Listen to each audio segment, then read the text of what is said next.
Passons maintenant aux définitions. Premier paragraphe de cette leçon. On va donner la définition de quelques mots qu'on utilisera usuellement dans le langage mathématique. Évidemment, vous savez bien que toute théorie mathématique est essentiellement un discours logique. Puisque c'est un discours qui est logique, qui est bien placé, qui est bien ordonné, donc il va utiliser quelques mots. Donc, un langage, évidemment, il y a des mots, il y a des symboles. Donc, nous, on va préciser quelques mots qu'on va utiliser usuellement dans cette leçon et dans les leçons prochaines, Inch'Allah. On va commencer par le premier mot qui est énoncé mathématique. Qu'est-ce que ça veut dire un énoncé mathématique? معطى في الرياضيات. Énoncé, معطى معين. Un énoncé mathématique, aussi on peut dire une expression mathématique, est un assemblage, un assemblage de lettres, de symboles, de signes, si vous voulez, tel que cet assemblage a un sens. Donc, en mathématiques, si on donne par exemple une expression, par exemple, je dis X appartient à R. Ça, c'est un énoncé mathématique. Ou bien soit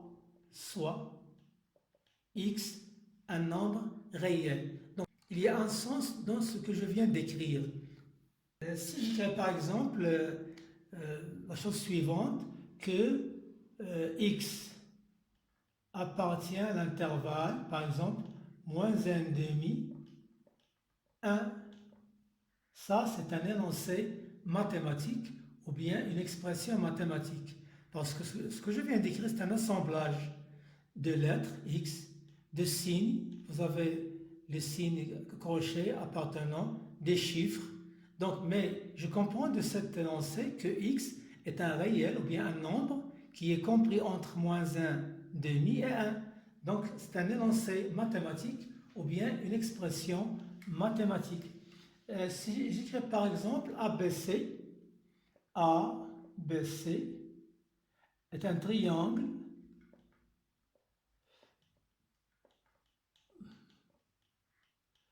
isocèle par exemple, isocèle. Donc je comprends bien que vous avez ici des lettres, donc ABC c'est un symbole concernant la notation d'un triangle, et vous avez des mots, est un triangle isocèle. Et le mot isocèle veut dire que deux côtés de ce triangle sont isométriques, sont de même longueur. Donc je comprends bien de cet énoncé, ou bien de cette expression, un sens voulu, un sens mathématique. Ça, c'est appelé un énoncé ou bien une expression mathématique. Avant de passer à la définition du troisième mot, proposition mathématique, je voulais bien mettre la main sur quelque chose, je voulais bien préciser quelque chose. On emploie souvent une lettre telle que XY pour représenter un objet, comme je viens de le citer tout à l'heure, ou un terme mathématique non déterminé, astreint seulement à être élément d'un ensemble donné. On l'appelle alors une variable, mutaghayyir. Donc, quand on dit une variable, par exemple, quand on dit X, comme ça, ou bien on dit Y, donc ça, c'est le langage mathématique, on veut dire que X est une variable. On ne sait pas sa valeur, parce qu'elle varie, mais on sait seulement qu'elle appartient, par exemple, à l'ensemble N, donc ce sera un entier naturel, ou bien Y appartient à Q, un nombre rationnel, ou bien Z appartenant à un nombre réel. Donc une variable, c'est le nom que porte un objet mathématique. On ne sait pas sa valeur, mais on sait seulement à quel ensemble elle appartient. Les ensembles qu'on a vus l'an dernier sont N, l'ensemble des entiers naturels, qui est inclus dans l'ensemble Z, l'ensemble des entiers relatifs, qui est inclus dans l'ensemble D, l'ensemble des nombres décimaux, qui est inclus dans l'ensemble Q, l'ensemble des nombres rationnels, qui est inclus dans l'ensemble R, l'ensemble des nombres réels. les 5 ensembles qu'on a, chaque ensemble est appelé univers. Un univers mathématique, le Kawn, l'univers de la lettre x, de variable x, reste n ou bien z ou bien d ou bien q ou bien r. Ça veut dire x appartient à un univers. L'univers ici, c'est l'univers mathématique, l'univers des nombres. Maintenant, si je suppose que j'ai une variable x qui appartient à n, par exemple, l'ensemble des entiers naturels. Si j'attribue à x une constante, par exemple, je donne x est égal à 7. Ça, c'est un nombre bien précis de n. Donc, si je donne à x une valeur, ça ne reste pas une variable. Ça devient une constante. Constante. Thabita. Une constante est appelée une valeur de la variable.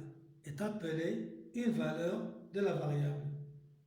Donc, ici, c'est une valeur de la variable x qui est 7. Pour le mot terme, en ce qui concerne le mot terme, donc le terme, si je dis par exemple, soit A, un élément d'ensemble Q, un rationnel. Donc A est un terme ou bien un élément appartenant à l'ensemble Q. Donc le terme, ça veut dire un élément. Et le terme peut être une variable. Le terme peut être une constante. Et voilà.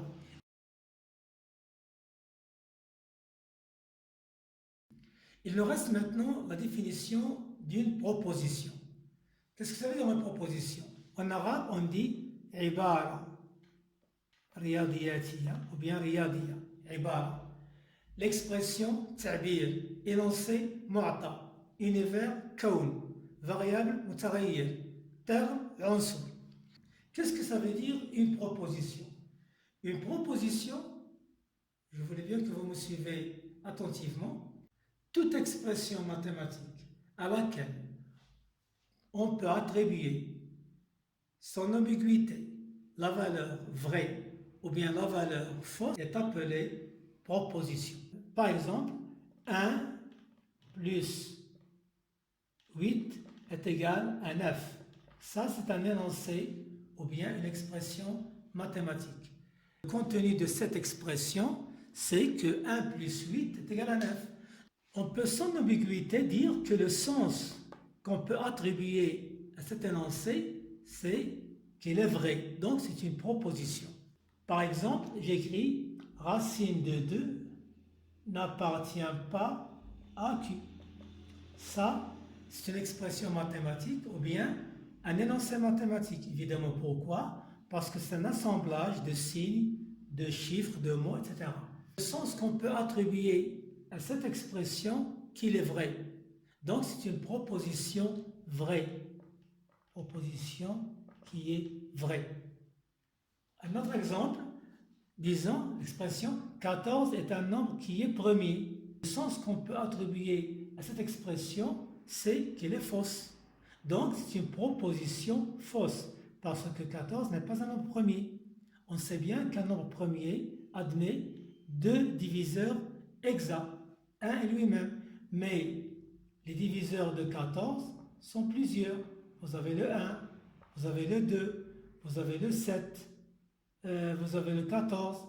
Donc, vous voyez bien que les diviseurs de 14 ne sont pas 2 exactement, ne sont pas 1 et lui-même. Donc, ce n'est pas un nombre premier. Donc, la phrase, ou bien l'expression, ou bien la proposition entre nos mains est une proposition qui est fausse. Par exemple, l'énoncé suivant, le PGDC de 5 et de 17 est égal à 1. Donc, c'est un énoncé, c'est une expression. Mais est-ce que le sens que porte cette expression, elle est vrai ou bien faux? On voit bien que le 5 est un nombre qui est premier, 17 sont deux nombres antinaturels. Le plus grand diviseur commun de 5 et de 17, c'est 1. Pourquoi? Parce que les diviseurs de 5, puisque c'est un nombre qui est premier, sont 1 et 5. Les diviseurs de 17 sont 1 et 17. Donc le plus grand diviseur des deux nombres, c'est 1. On dit évidemment que 5 et 17 sont premiers entre eux. Donc, Ce qu'on a entre nos mains, on peut associer la valeur vraie. Donc c'est une proposition qui est vraie.